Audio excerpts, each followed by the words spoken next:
선택 9장 선택된 가축화와 안나 카레리나의 법칙. 행복해지기 위해 필요한 수많은 성공 요소들. 가축화할 수 있는 동물은 모두 엇비슷하고 가축화할 수 없는 동물은 가축화할 수 없는 이유가 제각기 다르다. 어디선가 그런 말을 읽은 듯하다는 생각이 든다면 그건 당연한 일이다. 그 문장에서 몇 마디만 바꾸면 바로 톨스토이의 위대한 소설 안나 카레리나에 나오는 유명한 첫 문장이 되기 때문이다. 행복한 가정은 모두 엇비슷하고 불행한 가정은 불행한 이유가 제각기 다르다. 이 문장에서 톨스토이가 말하려고 했던 것은 결혼 생활이 행복해지려면 수많은 요소들이 성공적이어야 한다는 것이었다. 즉 서로 성적 매력을 느껴야 하고 돈, 자녀, 교육, 종교, 인척 등등의 중요한 문제들에 대해 합의할 수 있어야 한다. 행복에 필요한 이 중요한 요소들 중에서 어느 한 가지라도 어긋난다면 그 나머지 요소들이 모두 성립하더라도 그 결혼은 실패할 수밖에 없다. 이 법칙을 확대하면 결혼생활뿐 아니라 인생의 많은 부분을 이해하는 데에도 도움이 된다. 우리는 흔히 성공에 대해 한 가지 요소만으로 할 수 있는 간단한 설명을 찾으려 한다. 그러나 실제로 어떤 중요한 일에서 성공을 거두려면 수많은 실패 원인들을 피할 수 있어야 한다. 이러한 안나 카레리나의 법칙은 인류사에서 지극히 중요한 의미를 갖는 동물의 가축화에 대해 설명해준다. 구체적으로 말하면 얼룩말이나 패커리처럼 가축화에 적합해 보이는 수많은 대형 야생 포유류가 가축화되지 못했다는 점, 그리고 가축화에 성공한 가축들은 거의 대부분들이 유라시아산이었다는 점이다. 앞의 두 장에서 작물화에 적합해 보이는 수많은 야생식물이 작물화되지 못한 이유를 살펴보았으므로 이제부터는 같은 문제를 가축화된 포유류에 적용해보자. 앞에서 논의했던 사과냐, 인디언이냐 하는 문제가 얼룩말이냐, 아프리카 원주민이냐 하는 문제로 바뀐 것이다. 그냥 연결할까요? 가축화된 대형 포유류. 제4장에서 우리는 가축화된 대형 포유류가 그것을 소유한 인간 사회에서 담당했던 여러 가지 결정적인 역할을 재확인했다. 그 중에서 가장 중요한 역할이라면 이 가축들이 고기, 유제품, 비료, 육상 운송, 가죽, 군대의 공격용 탈 것, 쟁기를 끄는 힘, 털, 그리고 노출된 적이 없는 민족들을 죽일 수 있는 병원군 등을 제공한 것이다. 물론 가축화된 소형 포유류, 조류, 곤충 등도 인간에게 유용했다. 인간은 고기, 알, 깃털 등을 얻기 위해서 많은 조류를 가축화했다. 중국에서는 닭, 유라시아의 여러 지역에서는 여러 가지 오리나 거위류, 중앙아메리카에서는 칠면조, 아프리카에서는 뿔닭, 남아메리카에서는 사양 물오리가 각각 가축화되었다. 유라시아에서는 이리가 가축화되어 개가 되었다. 가축화된 개는 수렵견, 번견, 애견은 물론이고 일부 사회에서는 음식으로도 이용되었다. 음식을 얻기 위해 가축한 설치류 등의 소형 포유류에는 유럽의 토끼, 안데스의 기니피그, 서아프리카의 대형 쥐, 그리고 아마카리브해 여러 지역의 후티아라는 설치류 동물도 포함할 수 있을 것이다. 유럽에서는 흰 족제비를 가축화하여 토끼 사냥에 이용했고 북아프리카와 서남아시아에서는 고양이를 가축화하여 유해 설치류를 사냥했다. 그보다 최근에 와서 19세기나 20세기에 가축화된 소형 포유류에는 모피를 얻기 위해 사육한 여우, 밍크, 친칠라, 애완용 햄스터 등이 있다. 심지어 곤충까지 가축화되었다. 특히 유라시아의 꿀벌과 중국의 누에나방은 각각 꿀과 비단을 얻기 위해 가축화되었다. 이 작은 동물들은 대개 음식, 의류, 보온 등의 용도로 활용되었다. 그러나 이 동물들은 쟁기나 마차를 끌지 못했고 사람을 태우지 못했으며 개를 제외하면 썰매를 끌게 하거나 전쟁에 이용할 수도 없었다. 또한 대형 포유류만큼 중요한 먹거리가 되지 못했다. 그러므로 이 장에서는 대형 포유류만을 다루기로 한다. 고대에 가축화된 대형 초식동물. 가축화된 포유류의 중요성은 대형 육서 초식 동물의 종수가 놀라울 만큼 적다는 사실에서 비롯된다. 오직 육서 포유류만이 가축화되었다. 현대의 해양동물원 같은 시설이 발전되기 전까지는 수서 포유류를 사육하거나 번식시키기가 어려웠다는 자명한 이유 때문이었다. 대형이라는 말을 체중 45kg 이상이라고 정의한다면 20세기 이전에 가축화된 대형종은 모두 14종에 불과하다. 이 고대 14종 중에서 9종은 지구상의 한정된 지역에서만 중요한 가축이 되었다. 단복낙타, 쌍복낙타, 라마와 알파카, 당나귀, 술록, 물소, 야크, 반탱, 가우어 등이 그렇다. 전 세계에 두루 퍼져 중요한 가축이 된 것은 나머지 5종뿐이다. 이 주요 5종의 가축화된 포유류가 바로 소, 양, 염소, 돼지, 말이다. 물론 이 목록에서 빠진 것들도 눈에 띌 것이다. 하니발의 군대가 알프스를 넘을 때 이용했던 아프리카 코끼리는 왜 빠졌나? 그리고 오늘날까지 동남아시아에서 사육동물로 이용되는 아시아 코끼리는? 그러나 내가 그 동물들을 잊어버린 것은 아니며 여기서 한 가지 중요한 구별을 해둘 필요가 있다. 코끼리는 길들여지기는 했지만 가축화되지는 못했다. 하니발의 코끼리도 현재 아시아의 사육 코끼리도 그렇다. 둘 다 야생 코끼리를 생포하여 길들였을 뿐 감금 상태에서 번식시킨 것은 아니다. 그와는 달리 가축화된 동물이란 인간이 번식과 먹이 공급을 통제하는 동물, 즉 감금 상태에서의 인간의 용도에 맞도록 선택적으로 번식시켜 야생 조상으로부터 변화시킨 동물이라고 정의할 수 있다.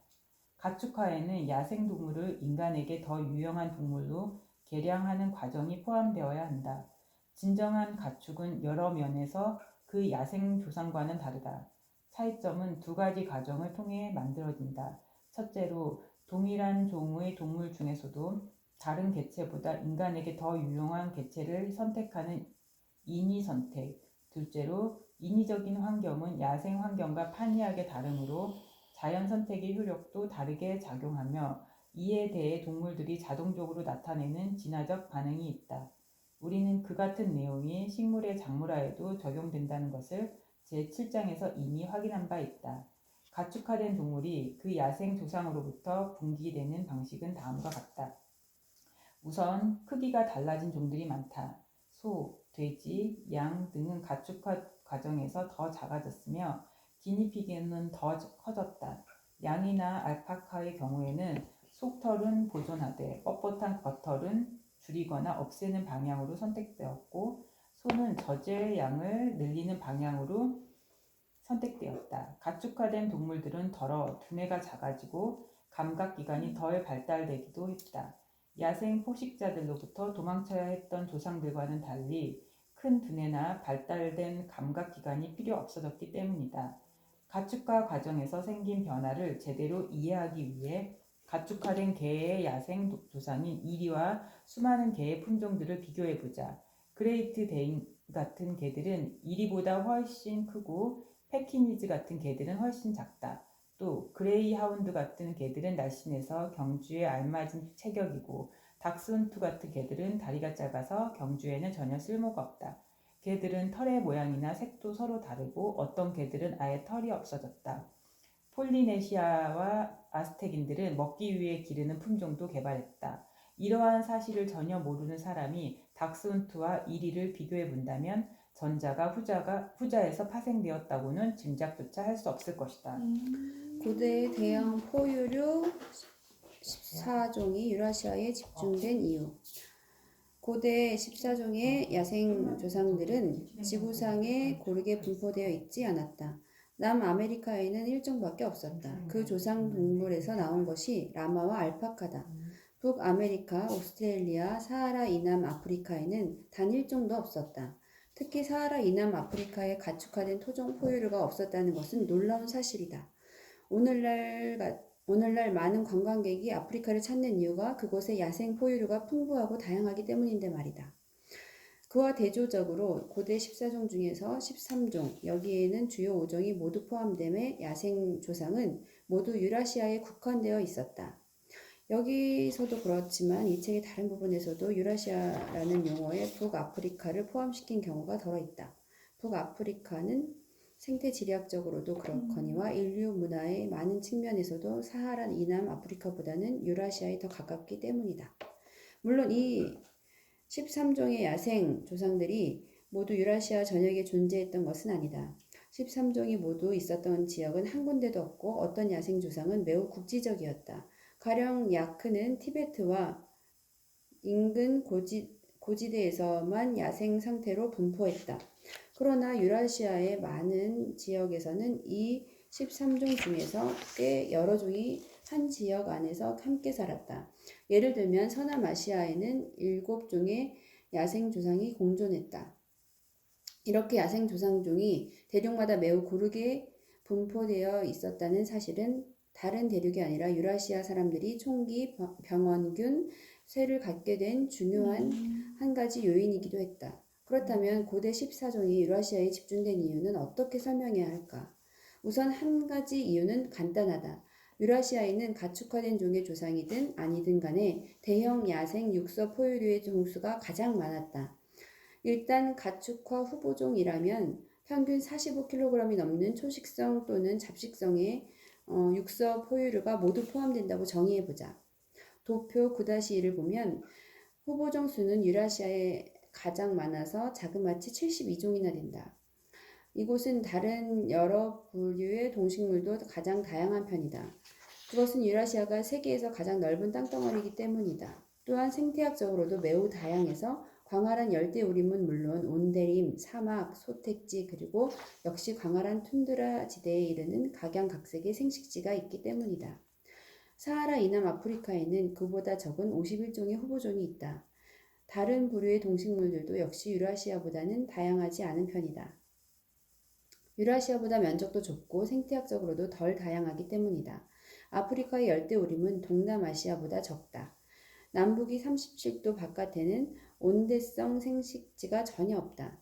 제1장에서 논의했듯이 남북 아메리카에는 원래 아프리카와 거의 맞먹을 만큼 많은 후보종들이 있었지만 이들 대형 야생 포유류는 약 13,000년 전에 대부분 멸종되었다. 가장 작고 가장 고립된 대륙인 오스트레일리아의 경우 어느 시점에서 보더라도 유라시아, 아프리카, 남북 아메리카보다는 훨씬 적은 수의 대형 야생 포유류가 존재했다. 그리고 얼마 안 되는 이 후보종들마저도 남북 아메리카에서와 같이 오스트레일리아에서도 인간이 처음 살기 시작하던 무렵에 붉은 캥거루만 남기고 모두 멸종되었다. 그러므로 대형 포유류가 주로 유라시아에서 가축화된 까닭을 설명한다면 후보종에 해당하는 야생 포유류가 애당초 그 대륙에 가장 많았고 지난 4만 년 동안 멸종된 후보종은 가장 적었다는 사실도 하나의 이유가 될 것이다. 그러나 도표 9-2에 표시된 숫자들을 살펴보면 그러한 설명이 전부는 아니라는 것을 알 수 있다. 후보종이 실제로 가축화된 비율도 유라시아에서 가장 높았고 사하라 이남 아프리카에서는 유난히 낮았다. 특히 놀라운 사실은 유라시아에서 이미 가까운 친척이나 비슷한 포유류가 가축화되었는데도 아프리카나 아메리카에서는 가축화되지 않은 경우가 많다는 점이다. 어째서 유라시아의 말은 가축화되고 아프리카의 얼룩말은 그러지 못했을까? 왜 유라시아의 돼지는 가축화되고 아메리카의 패커리 돼지나 아프리카에 살던 3종의 진짜 야생 돼지들은 그렇지 못했을까? 유라시아의 야생 소들은 5종, 오룩스, 물소, 야크, 가우어, 반탱이나 가축화되었는데 어째서 아프리카 들소나 아메리카 들소는 그렇지 못했을까? 어째서 아시아의 물풀론양은 가축화되고 북아메리카의 큰 뿔양은 안 되었을까? 재밌겠네요. 다음 시간.